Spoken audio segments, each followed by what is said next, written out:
Hello viewers, आज के इस एपिसोड में हम बात करेंगे एजुकेशन पॉलिसी 2020 के बारे में। इस एपिसोड में हम 3 सवालों का जवाब देंगे। पहला सवाल ये कि ये पॉलिसी क्या है। दूसरा सवाल, इस पॉलिसी के आने से अब स्टूडेंट्स के लाइफ में क्या फ़र्क पड़ जाएगा। और तीसरा सवाल, क्या ये पॉलिसी हमारे एजुकेशन सिस्टम के ज़रूरियात जो थे क्या उसे अब पूरी कर सकती है। और आखिर में मैं आपको बताऊंगा पिछले एपिसोड में पूछे गए क्विज के इस सवाल का सही जवाब और जवाब देने वालों के नाम। तो चलिए आगे बढ़ते हैं इस एपिसोड के डिस्कशन में। सबसे पहला सवाल ये है कि ये पॉलिसी क्या है। मैं आपको याद दिला दूं कि इंडिपेंडेंस के बाद भारत में एजुकेशन पॉलिसी को 3 बार चेंज किया गया है। सबसे पहली पॉलिसी प्रेजेंट हुई थी 1968 में जब इंदिरा गांधी प्रधानमंत्री थी। दूसरी मर्तबा 1986 में जब राजीव गांधी देश के प्रधानमंत्री थे। और तीसरी बार अब जुलाई 2020 में जब नरेंद्र मोदी देश के प्रधानमंत्री है। इस बीच 1992 में भी एक बार थोड़ा सा मॉडिफाई किया गया था इस पॉलिसी को, लेकिन ज़्यादातर वो 1986 वाली पॉलिसी पर ही निर्धारित थी, इसीलिए उसके बारे में ज़्यादा बात नहीं की जाती है। तो जो ओरिजिनल फर्स्ट एजुकेशन पॉलिसी थी 1968 की, उसे प्रेजेंट किया था कोठारी कमीशन ने। उस कमीशन ने जो भी उस पॉलिसी में रिकमेंडेशंस दी थी, उसमें ये एक बात बहुत ही वाज़े तौर से क्लियरली बहुत ही स्ट्रांगली रिकमेंड की थी कि हमारी जो देश की जीडीपी है उसका 6% एजुकेशन पे स्पेंड किया जाना चाहिए, वरना हमारा देश दूसरे देशों से बहुत पीछे रह जाएगा। अब यही एक बात थी जो कभी भी इम्प्लीमेंट नहीं हो पाई।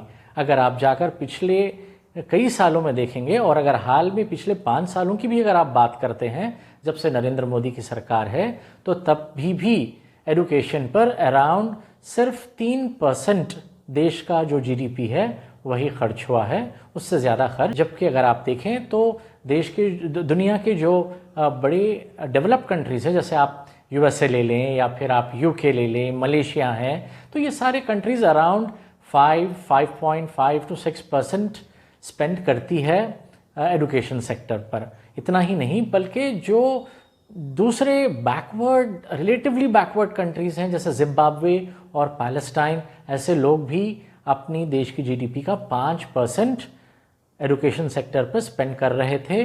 और हम दुनिया की सबसे बड़ी डेमोक्रेसी और जो ज़्यादा प्रोग्रेसिव माइंडेड है कई और देशों से, हम इतना स्पेंड करने में बहुत बुरी तरह से फेल हो गए थे।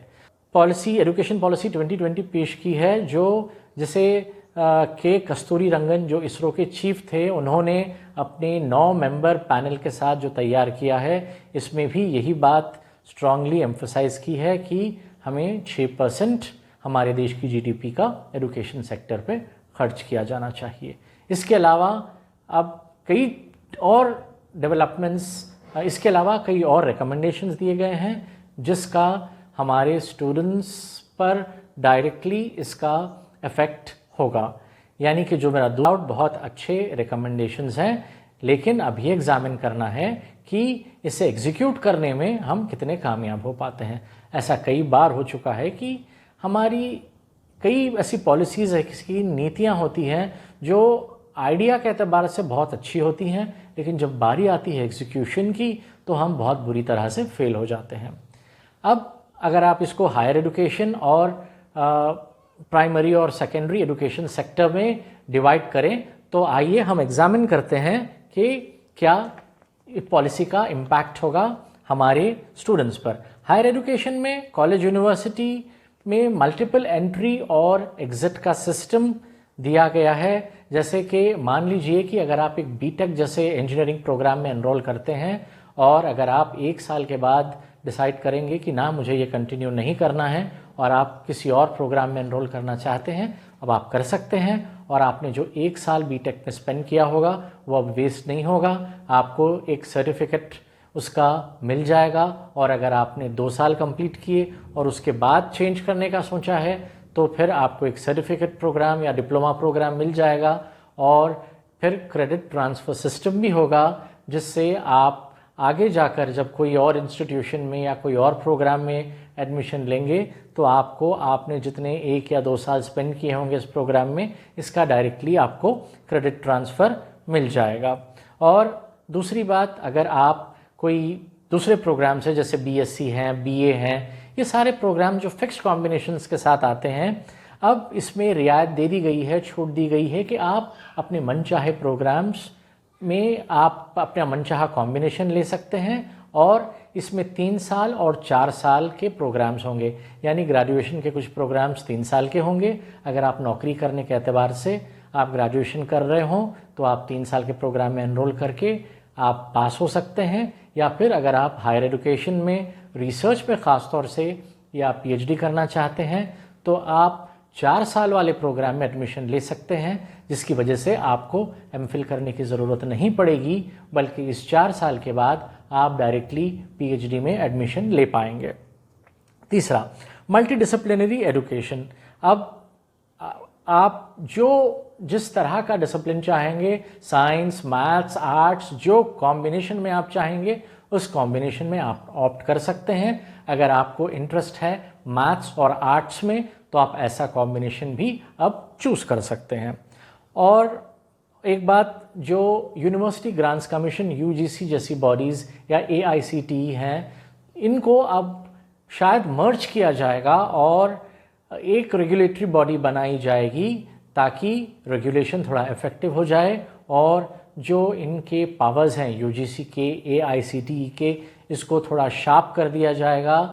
नेक्स्ट ये है कि जो स्टेट, सेंट्रल या डीम्ड टू बी यूनिवर्सिटी होगी, इसमें टेक्निकली कोई फ़र्क नहीं होगा। इसमें जो एजुकेशन स्टैंडर्ड्स होंगे वो सब एक ही तरह के होंगे और रिसर्च को बहुत ज़्यादा इम्पोर्टेंस दिया जाएगा। एक नेशनल रिसर्च फाउंडेशन भी इस्टेब्लिश किया जाएगा। ये बहुत अच्छी बात है क्योंकि हमारी कंट्री रिसर्च में दूसरे डेवलप्ड कंट्रीज़ के मुकाबले में बहुत पीछे हैं। तो अगर रिसर्च एंड डेवलपमेंट को इम्पोर्टेंस दिया गया, इसमें सपोर्ट किया गया इंस्टीट्यूशंस को, तो हम बहुत आगे बढ़ सकते हैं।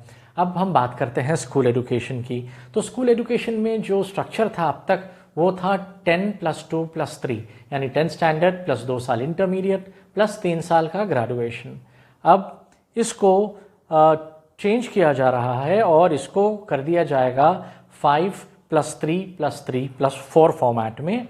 और मोस्ट इम्पॉर्टेंटली जो वोकेशनल ट्रेनिंग है, जो स्किल डेवलपमेंट है, उसको बहुत इंपॉर्टेंस दिया जाएगा और वो अब स्कूल लेवल में ही इंक्लूड की जाएगी। तो यानी कि अगर बच्चों को किसी भी तरह के स्किल डेवलपमेंट में, वो चाहे कारपेंट्री हो या फिर चाहे आर्ट्स हो या फिर पेंटिंग हो, वो जो चाहे वो अपने चूज़ कर सकते हैं और उसे शामिल कर सकते हैं अपने करिकुलम में, वो चाहे एकेडमिक हो या एक्स्ट्रा करिकुलर।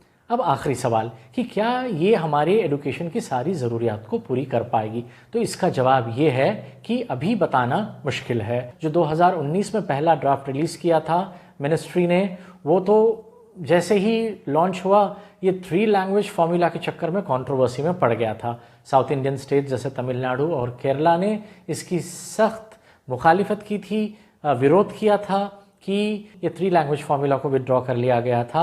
अब तक प्रधानमंत्री आत्मनिर्भर भारत की बात कर रहे थे, वहीं पर इसी पॉलिसी में ये प्रधानमंत्री ने बहुत आसान कर दिया है, फॉरेन यूनिवर्सिटीज़ आकर इंडिया में ख़ुद को इस्टेब्लिश कर सकते हैं। ये तो बिल्कुल क्लैश ऑफ इंटरेस्ट होगा। एक तरफ आप आत्मनिर्भर भारत की बात करते हैं और दूसरी तरफ आप इस पॉलिसी में फॉरेन यूनिवर्सिटीज़ को आकर इंडिया में इस्टेब्लिश करना बड़ा आसान बना रहे हैं। लेकिन अगर आप आत्मनिर्भर भारत की बात करें तो आपको करना तो ऐसा चाहिए था कि आप कुछ स्ट्रिंजेंट पॉलिसीज़ बनाएं जिससे ज़्यादा से ज़्यादा प्राइवेट यूनिवर्सिटीज़ एस्टैब्लिश हो सके इंडिया में और क्वालिटी ऑफ एजुकेशन इम्प्रूव हो सके।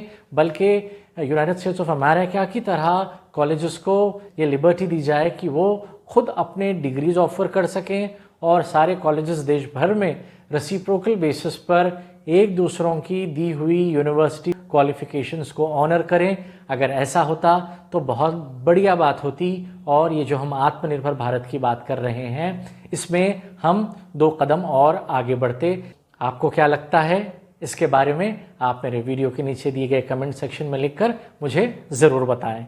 आज के एपिसोड के लिए बस इतना ही। अब मैं पिछले एपिसोड में पूछे गए सवाल और उसका जवाब देने वालों के नाम बताऊंगा। पिछले एपिसोड में मैंने ये पूछा था कि 1453 में जब बाइजेंटाइन एम्पायर का फॉल हुआ तो उस वक्त इंडिया में कौन सी डायनेस्टी का रूल चल रहा था? तो इस सवाल का सही जवाब है लोधी डायनेस्टी। लोधी डायनेस्टी के बहालुल खान लोधी का रोल दिल्ली सल्तनत में चल रहा था। और इस सवाल का सही जवाब देने वालों के नाम हैं सैयद अब्दुल हादी, मोहम्मद फैयाजुद्दीन गाजी, साल गाजी और Ashraf Ghazi. Congratulations to all of you winners. तो दोस्तों आज के वीडियो में बस इतना ही। अगर आपने मेरे वीडियो को सब्सक्राइब नहीं किया है तो फटाफट सब्सक्राइब कीजिए और बेल आइकन दबाना ना भूलें और मेरे इस वीडियो को ज़्यादा से ज़्यादा दूसरों के साथ शेयर करें। तो नेक्स्ट एपिसोड तक के लिए अलविदा।